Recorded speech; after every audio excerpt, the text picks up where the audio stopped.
Bonjour à tous, bienvenue sur cette petite chaîne où je vous présente les outils de demain afin que nous puissions mieux appréhender notre futur. Saviez-vous que seulement quelques paramètres sont mesurés dans les eaux rejetées par nos stations d'épuration? Cela va être par exemple la quantité d'oxygène, d'azote ou encore de phosphore. En effet, s'ils ne sont pas contrôlés, alors les eaux de rejet impacteront négativement le milieu dans lequel elles sont déversées. Ainsi, une courte liste de molécules prédéterminées sont mesurées dans les échantillons d'eau en sortie de station d'épuration. Ce sont des molécules connues en amont de l'analyse. Nous parlons donc d'analyse ciblée. Voici simplement comment cela fonctionne. Nous devons d'abord établir la courbe d'étalonnage. On fait plusieurs échantillons avec différentes quantités de la molécule recherchée. Par exemple ici, 5, 10, 15, 20, 25, etc. C'est ce qu'on appelle les étalons. On les passe ensuite dans la machine, ce qui nous donne un résultat par échantillon. On a ainsi la courbe d'étalonnage. Ensuite, on prend notre échantillon d'eau usée, et on le passe aussi dans la machine. On obtient donc un résultat. On compare ce résultat avec ceux précédemment obtenus de la courbe, et cela nous permet de définir la quantité d'une molécule dans notre échantillon d'eau usée. Il faut répéter l'opération pour toutes les molécules recherchées.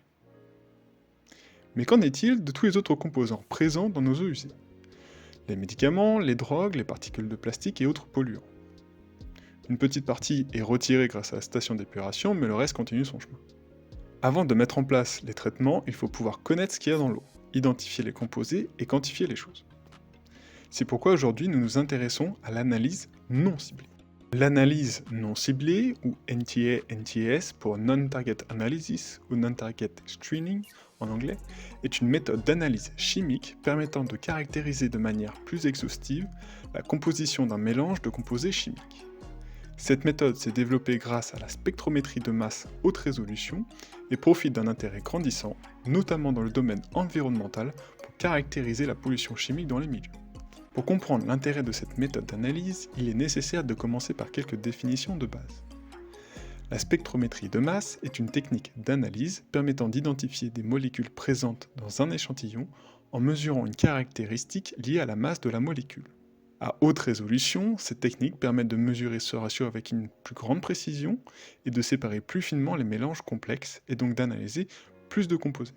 Il est ainsi possible de faire de l'analyse non ciblée, c'est-à-dire sans aucun a priori sur les molécules potentiellement présentes dans les échantillons inconnus. Il n'est plus nécessaire d'avoir des étalons. De cette manière, l'échantillon est caractérisé de manière plus exhaustive. L'objectif n'est plus de déterminer avec précision quelle quantité de la molécule A est présente dans l'échantillon, mais bien combien de molécules différentes sont réellement présentes dans cet échantillon. La comparaison de plusieurs échantillons ou groupes d'échantillons permet également de discriminer certains signaux caractéristiques d'un groupe par rapport à un autre.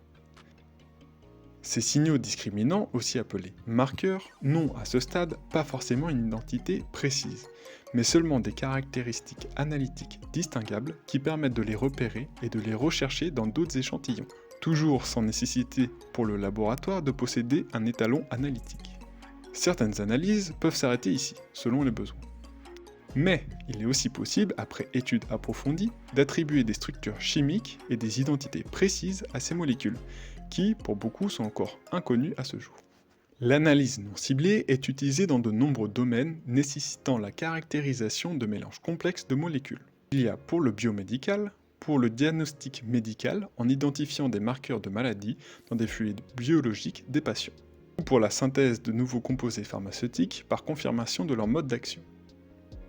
L'analyse non ciblée est aussi utilisée dans l'industrie, pour qualifier un produit par identification des composés entrant dans sa fabrication, par exemple pour distinguer deux types de vin par leur empreinte chimique, c'est-à-dire l'ensemble des composés détectés.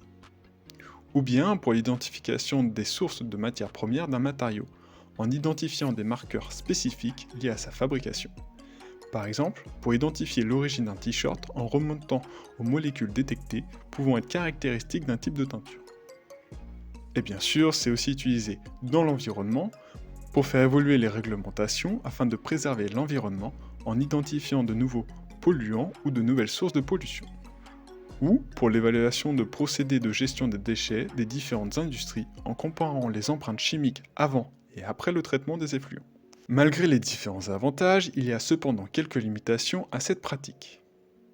En effet, Bien que plus exhaustive que les analyses ciblées classiques, l'analyse non ciblée reste limitée par la conception et la technologie des appareils qui ne permettent pas d'analyser toutes les molécules existantes avec une unique technique d'analyse. Par ailleurs, l'identification de molécules, bien que possible avec ce type de méthode d'analyse, requiert encore beaucoup d'efforts. Elle nécessite notamment la comparaison des données expérimentales avec des données présentes dans des bases de données open access régulièrement mises à jour par la communauté scientifique, mais qui restent encore limitées.